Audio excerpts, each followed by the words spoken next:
الحمد لله رب العالمين، والصلاة والسلام على سيد المرسلين وعلى آله وأصحابه أجمعين، أما بعد. أعوذ بالله من الشيطان الرجيم. بسم الله الرحمن الرحيم. الحج أشهر معلومات، فمن فرض فيهن الحج فلا رفث ولا فسوق ولا جدال في الحج. عن عبد الله بن مسعود رضي الله عنه قال: قال رسول الله صلى الله عليه وسلم: تابعوا بين الحج والعمرة، فإنهما ينفيان الفقر والذنوب كما ينفي الكير خبث الحديد والذهب والفضة، أو كما قال النبي صلی اللہ علیہ وسلم. یہ جن ایام سے ہم گزر رہے ہیں یا جن دنوں میں ہم جی رہے ہیں، ان کو ایام حج کہا جاتا ہے. اللہ تبارک و تعالیٰ کے بہت سے خوش نصیب بندے اور بہت سی خوش نصیب بندیاں اس اہم ترین فریضے کی ادائیگی کے لیے مکہ مکرمہ پہنچ چکے ہیں، اللہ تبارک و تعالیٰ کے مہمان بن چکے ہیں. اللہ کے نبی علیہ الصلاۃ والسلام نے فرمایا: الحجاج والعمار وفد اللہ. حج کی غرض سے مکہ مکرمہ آنے والے یا عمرے کی غرض سے مکہ مکرمہ آنے والے یہ اللہ کے مہمان ہوتے ہیں. الحجاج والعمار وفد اللہ کہ بغرض حج عمرہ مکہ مکرمہ آنے والے مرد اور آنے والی عورتیں یہ در حقیقت اللہ کے مہمان ہوتے ہیں. اور جب ہم میں سے کسی کے یہاں مہمان آتا ہے تو ہم اپنی حیثیت کے مطابق اس کے اکرام کا اور اس کے راحت و آرام کا، اس کی خوشی اور مسرت کا اور اس کی آسائش کا کتنا اہتمام کرتے ہیں. تو اللہ تبارک و تعالیٰ کے خزانے تو بھرے پڑے ہیں، اللہ تبارک و تعالیٰ کے خزانے بھرے پڑے ہیں. وہ مختار کل ہیں، کوئی روک ٹوک کرنے والا نہیں، پوچھنے والا نہیں. جب اللہ تعالیٰ خود کہہ رہے ہیں کہ حج اور عمرے کی غرض سے آنے والے اور آنے والیاں ہمارے مہمان ہیں، تو اللہ تبارک و تعالیٰ کس طرح سے ان کا انعام و اکرام فرمائیں گے اور ان کو کتنا نوازیں گے. چنانچہ فرمائے: ان دعوہ اجابہم. میرے بندے اور میری بندیاں اگر مجھے پکارتے ہیں تو میں ان کی پکار کو سنتا ہوں. اگر کچھ مجھ سے مانگتے ہیں تو میں ان کی جھولی کو بھر دیتا ہوں. ان کی کوئی ضرورت ہوتی ہے تو پوری کر دیتا ہوں، کوئی مشکل ہوتی ہے تو آسان کر دیتا ہوں، کوئی مسئلہ ہوتا ہے تو حل کر دیتا ہوں. اور اگر وہ معافی اور بخشش کے خواہش مند اور طلبگار ہوتے ہیں تو مغفرت اور بخشش کا پروانہ انہیں دے دیتا ہوں. الحجاج والعمار وفد اللہ ان دعوہ اجابہم وان استغفروہ غفر لہم. عمر میں حج صرف ایک مرتبہ فرض ہے، عمر بھر میں صرف ایک مرتبہ حج فرض ہے، جیسا کہ اس سے پہلے حدیث سنائی گئی ہے. اور پوری عمر میں صرف ایک مرتبہ عمرہ کرنا سنت مؤکدہ ہے. اگر آدمی بہت مالدار ہے اور وہ بار بار بیت اللہ کی حاضری کی استطاعت رکھتا ہے، عمرے کی غرض سے بھی حج کی غرض سے بھی، لیکن اگر اس نے اپنا فریضہ ادا کر لیا ہے تو اس سے پوچھ نہیں ہوگی کہ تمہارے اندر تو استطاعت بہت تھی، تم پھر کیوں نہیں آئے. سوال نہیں ہوگا. کیوں؟ اس لیے کہ جو حج فرض تھا وہ ادا کر چکا ہے. لیکن اگر استطاعت ہے تو آدمی کو بار بار جانا چاہیے. یہ بہت بڑی سعادت ہے، بہت بڑی خوش نصیبی ہے. عمرے کے لیے بھی جانا چاہیے اور حج کے لیے بھی جانا چاہیے. اللہ کے نبی علیہ الصلاۃ والسلام نے اس کی بڑی فضیلت بیان فرمائی ہے. چنانچہ فرمایا تابعوا بین الحج والعمرہ، حج پر حج کرو، حج پر حج کرو، عمرے پر عمرہ کرو، عمرے پر عمرہ کرو. جب تم حج پر حج کرو گے، عمرے پر عمرہ کرو گے تو اللہ تبارک و تعالی نہ جانے تمہارے اوپر اپنی الطاف و عنایات کی کتنی بارش برسائیں گے.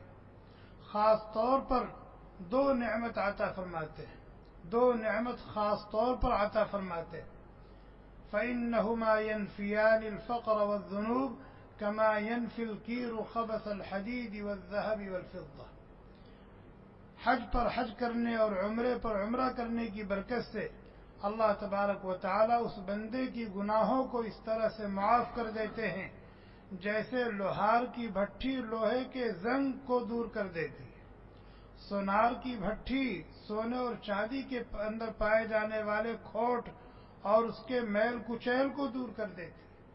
آپ ایک لوہا اٹھائیں اور اس کے اندر کتنا زیادہ مورچہ اور زنگ کیوں نہ لگ چکا ہو، لیکن لوہار اس کو بھٹی میں ڈالتا ہے اور بھٹی میں ڈال کر کے اس کو تپاتا ہے، پھر باہر نکال کر کے اس کے اوپر ہتھوڑے لگاتا ہے، اور چند ہتھوڑوں کے بعد وہ لوہا ہر قسم کے زنگ اور مورچے سے صاف ہو جاتا ہے اور اس کے اندر چمک آ جاتی ہے. سونے اور چاندی کے اندر کتنا زیادہ کھوٹ کیوں نہ ہو، کتنی زیادہ ملاوٹ کیوں نہ ہو، لیکن سونار اس کو بھٹی میں ڈالتا ہے اور دیکھتے ہی دیکھتے سونا اور چاندی بالکل الگ ہو جاتے ہیں اور اس کا میل کچیل اور اس کی ملاوٹ بالکل الگ ہو جاتی ہے. اللہ کے نبی علیہ الصلاۃ والسلام نے فرمایا کہ جب بندہ اللہ کی رضا اور خوشنودی کے لیے اللہ کا حکم سمجھ کر حج پر حج کرتا ہے، عمرے پر عمرہ کرتا ہے، تو اس کی گناہوں کو اللہ تعالیٰ اسی طرح سے معاف کر دیتے ہیں اور گناہوں سے اس کو پاک اور صاف فرما دیتے ہیں. چنانچہ ایک حدیث میں فرمایا من حج للہ فلم یرفث ولم یفسق رجع کیوم ولدته امہ. جو آدمی اللہ کی رضا کے لیے حج کرتا ہے اور آداب حج کی رعایت کے ساتھ حج کرتا ہے تو وہ گناہوں سے اس طرح سے پاک اور صاف ہو جاتا ہے جیسے وہ آج ہی اس دنیا میں آ رہا ہے، پیدا ہو رہا ہے. اس کے اوپر کسی قسم کی کوئی جنایت نہیں ہوتی، کسی قسم کا کوئی جرم نہیں ہوتا، اس کے نام عمل میں کوئی برائی اور شر باقی نہیں رہ جاتی. اور حج پر حج کرنے سے، عمرے پر عمرہ کرنے سے دوسرا انعام کیا ملتا ہے؟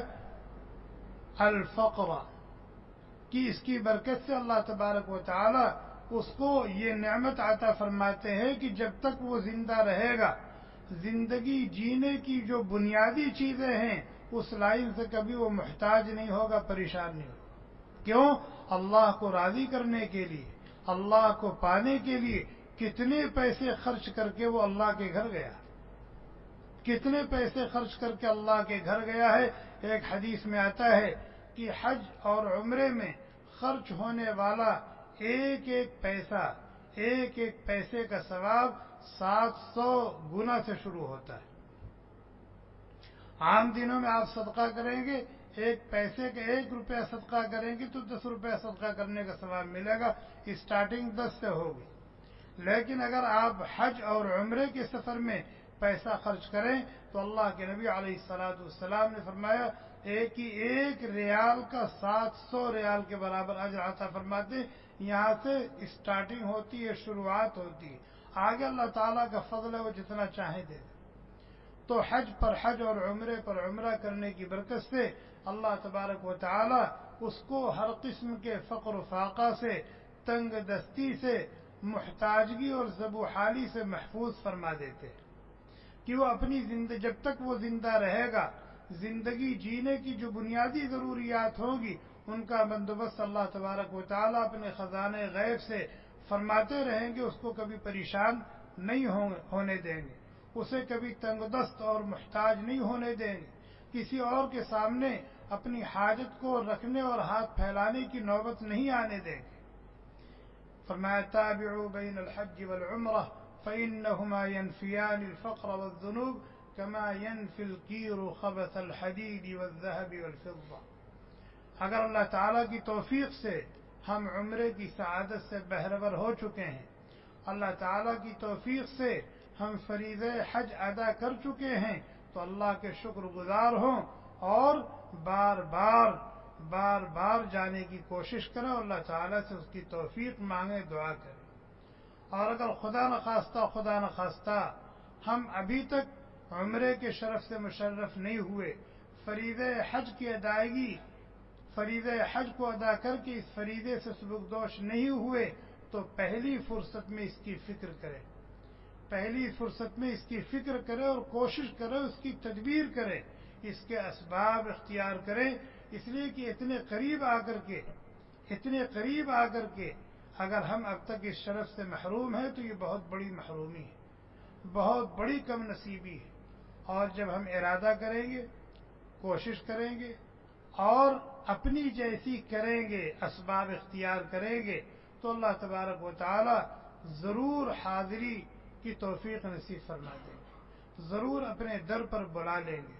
اللہ تعالی ہمیں کہنے سننے سے زیادہ عمل کرنے کی توفیق عطا فرمائے، اپنی مرضیات پر چلائیں، نامرضیات سے بچائیں۔ اللہ کے جو بندے اور اللہ کی جو بندیاں اللہ کے گھر پہنچ چکے ہیں، اللہ تعالیٰ ان کے عمرے کو اور ان کے حج کو قبول فرمائے، ان کے حج اور عمرے کو قبول فرمائے، عافیت کے ساتھ، صحت کے ساتھ، سنت کے مطابق تمام افعال حج و عمرہ ادا کرنے کی توفیق عطا فرمائے، اور ان کے ہر عمل میں اور ان کی ہر دعا میں ہم سب کا حصہ لگا دیں، اور ان کے حج کو کائنات کے ذرے ذرے کے لیے باعث خیر و برکت بنائیں، اور ہم سب کو اپنے فضل سے، اپنے کرم سے اپنے در پر بار بار حاضر ہونے کی توفیق عطا فرمائیں۔ سبحانک اللہم وبحمدک ونشہد ان لا الہ الا انت ونستغفرک ونتوب الیک۔ سبحان ربک رب العزة عما یصفون وسلام علی المرسلین والحمد للہ۔ Thanks for watching. Don't forget to like, comment, share and subscribe to Al Wahid channel.